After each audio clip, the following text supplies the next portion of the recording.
ថ្ងៃនេះយកសមាជិកថ្មីចំនួន20ក្បាលយកមកចាំនៅក្នុងផ្ទះមិនយកពងហើយថាត្រង់មន់នេះវិញអត់ទាន់អាប់ដេតទេនេះតាដើរអត់គ្រប់ពកក្បាលហើយតែញឹកទេគេតែភ្លេចខ្លួនបន្តមកទៀតយើងក៏កលេចមកដាក់ចំណីឲ្យសមាជិកចាស់យើងឬមន់របស់យើងវាញាស់ច្រើនសបុកមែនតើរត់អរាយវិញទៅហ្នឹងនៅខាងនេះមកកដប់ខាងនោះមកកដប់ខាងនេះព្រឹកអត់ទាន់បានឲ្យគាត់ពិសាអង្គទេ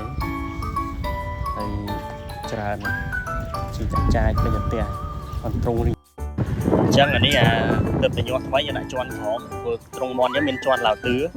អាណាដែលញាស់ធំៗហ្នឹងតែដេកទៅជន់ឡាវទឿទៅ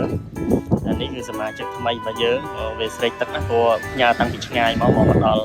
ខាងនេះតបពីដាក់កឲ្យមន់ផ្សាររួចហើយដាក់ចំណីឲ្យគ្រួចហូបហើយយើងក៏មកដល់វគ្គដាំកូនឈើអញ្ចឹងអានេះ strawberry ទៅកំងអនឡាញមកដល់ដែរមកដល់ក្តៅអញ្ចឹងត្រូវដូរធោវាstory ត្រូវការសំណើមជាតិទឹកវាធូរទូចពេកវាអត់សូវមានជាតិទឹកខ្លាញ់វាចាប់ងាប់អញ្ចឹងអានេះមកដាក់ធូរធំជីកំប៉ុងដូចគ្នាបើសិនជាជីថ្មីយើងអាចលេខដីផ្សេងទៅបានតែនេះសាវិចាស់ហើយយើងដាក់សុទ្ធចឹងបានតែតាមការណែនាំរបស់ប្រាប់អញ្ចឹងដែរណា story ហ្នឹងមិនដឹងជាមិនអាម៉ាទេព្រោះលើកដំបូងជាដាំប្រេប្រអប់ទឹកខ្លះគ្រូណាមានសួនណាទេរៀនតាមអនឡាញសុទ្ធគាត់ថាបើជាអីទេ